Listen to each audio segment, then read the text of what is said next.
프리미어 리그의 초신성 도쿠도 손흥민의 적수가 되지는 못했다. 음바페가 자기보다 빠르다고 했던 그 선수가 손흥민과의 속도 싸움에서 완전히 패배해버리자 펩 과르디올라 감독은 주저앉아 그저 슈팅이 빗나가기만을 기도했다.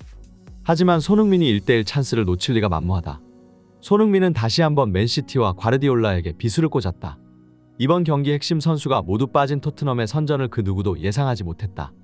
하지만 설령 토트넘의 주전 선수가 부상으로 모두 빠져버린다 해도 손흥민만 남아있다면 그를 상대하는 빅클럽들은 식은땀을 흘리게 될 것이다. 이번 맨시티와의 경기에서 손흥민이 보여준 미친 스프린트가 화제입니다. 최근 리그에서 고전을 면치 못하고 있는 토트넘은 맨시티 안방으로 원정 경기를 떠나게 되었고 반더벤과 로메로 같은 주전 수비 라인이 전부 빠져버렸기 때문에 토트넘의 상황은 암울하기만 했는데요. 맨시티처럼 선수층이 두텁지 않은 토트넘은 고육지책으로 벤 데이비스와 에메르송의 센터백 조합이라는 엽기적인 전술을 꺼내들었지만 이들은 원래도 수비력이 뛰어나지는 않은 선수들이었기 때문에 후방에서의 안정감은 불안하기 짝이 없었습니다. 하지만 이들을 쓰지 않으면 토트넘에게 있어 재앙과도 같은 존재인 에릭 다이어가 출전하기 때문에 토트넘은 울며 겨자 먹기로 유럽 최고의 공격진을 보유한 맨시티를 상대로 다시 4명의 풀백 수비 조합을 쓸 수밖에 없었는데요. 결국 토트넘의 포스텍 감독이 기대고 있는 것은 오직 단 한 가지뿐이었습니다. 바로 맨시티 킬러인 손흥민의 결정력이죠. 손흥민은 맨시티만 만나면 미쳐 날뛰며 과르디올라 감독을 좌절케 했고 지난 8년간 수도 없이 손흥민에게 당해온 과르디올라는 노이로제에 걸릴 지경인데요. 과르디올라는 경기 직전 인터뷰를 통해 손흥민의 위험성에 대해 이미 한 차례 언급을 시도했습니다. 토트넘은 내가 과거에 했던 발언이 얼마나 틀렸는지를 보여줬다. 나는 과거에 토트넘을 상대로 해리 케인의 팀이라는 실수를 저질렀고 또 다시 그런 실언을 하고 싶지는 않다. 이번에도 토트넘을 손흥민의 팀이라고 부르는 결례는 저지르지 않겠다. 포스테코글루 감독은 뛰어난 인물이다. 부임한 지 얼마 지나지 않아 빠르게 팀을 재정비시켰다. 주장에 뛰어난 리더십 아래 토트넘은 리그에서 가장 강한 정신력을 보유한 팀으로 거듭났다. 모든 팬들이 이번 경기를 즐기기를 바란다. 엄청나게 치열한 경기가 펼쳐질 것이고 팬들은 큰 만족을 얻고 돌아갈 것이다. 과르디올라 감독은 과거 토트넘을 향해 해리 케인이 팀이라는 발언을 한 적이 있었고 이는 그만큼 케인이 팀에서 가지는 영향력이 뛰어나다는 의미였는데요. 그러나 포체티노 감독은 과르디올라가 자신의 팀을 케인 원맨팀이라고 비꼬는 것으로 받아들였고 케인 외에도 손흥민이라는 걸출한 공격수를 보유하고 있고 그 손흥민에게 지금까지 물먹어온 과르디올라 감독이 케인만 콕 집어 얘기하는 것을 마음에 들지 않아 하였습니다. 과르디올라는 이번 인터뷰를 통해 또 그런 실언을 하고 싶지는 않다고 얘기했지만 사실상 직접적으로 얘기하지 않았을 뿐이지 이미 간접적으로 현재 토트넘이 손흥민의 팀이라고 인정한 셈인데요. 그리고 이 발언답게 과르디올라는 이번 경기에서 다시 한번 손흥민의 팀에게 혼쭐이 나고 말았습니다. 그 어떤 전문가도 이번 경기에서 토트넘의 우세를 점치지 않았고 맨시티가 자신들의 홈구장에서 가볍게 승리를 가져갈 것이라고 점쳤으나 고작 5분 만에 손흥민이 다시 한번 선제골을 꽂아 넣으면 맨시티와 과르디올라에게 트라우마를 안겨준 것인데요. 코너킥 상황에서 볼을 탈취한 토트넘은 앞에서 뛰어가는 손흥민에게 긴 롱패스를 때려 넣어주었고 손흥민은 이 공을 그대로 머리로 앞으로 잡아둔 뒤 흐름을 살려 밀고 들어갔습니다. 그리고 손흥민의 오른발이 맨시티의 에데르송 골키퍼를 뚫어버리며 선제골을 만들었는데요. 단 하나의 시퀀스에서 곧바로 골까지 이어지는 손흥민의 플레이도 경이롭다면 경이로웠지만 많은 팬들을 충격에 빠뜨린 건 손흥민과 도쿠의 속도 싸움이었습니다. 토트넘의 역습 상황에서 손흥민을 마크하고 있었던 건 맨시티의 윙어 제레미 도쿠였고 도쿠는 이번 시즌 리그에서 엄청난 드리블 능력을 과시하며 차세대 슈퍼스타로 떠오르는 중이었는데요.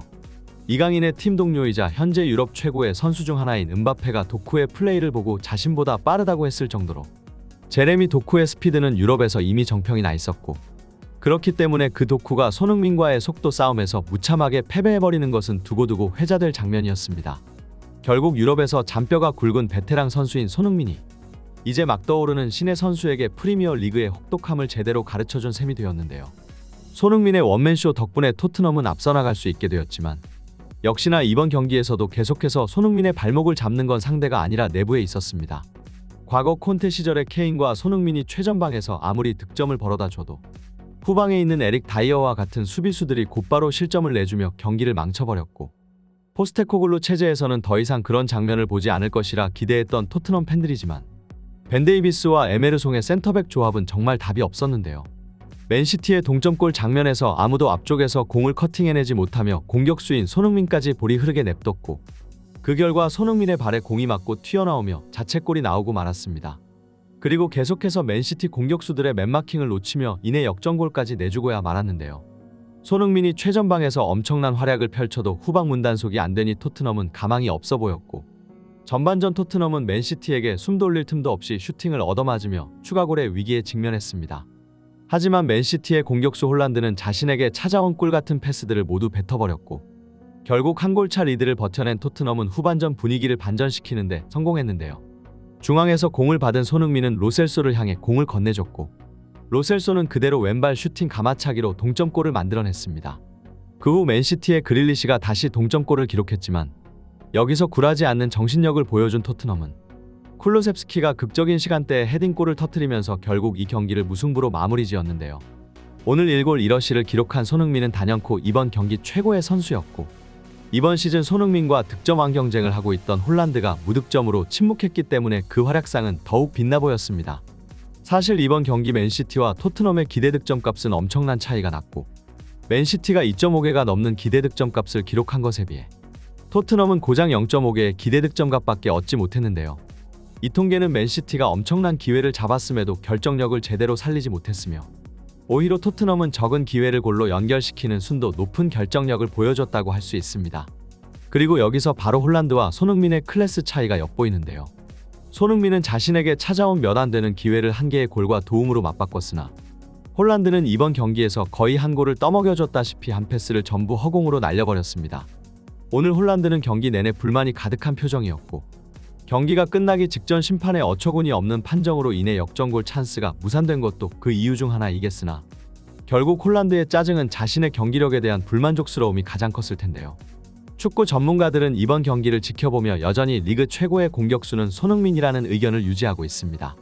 오늘은 손흥민의 베테랑 선수로서의 노련함으로 홀란드에게 한 수 가르쳐준 경기가 되었다. 토트넘이 가장 힘든 위기에 처해 있을 때 팀을 구한 것은 항상 해리 케인이 아닌 손흥민이었다.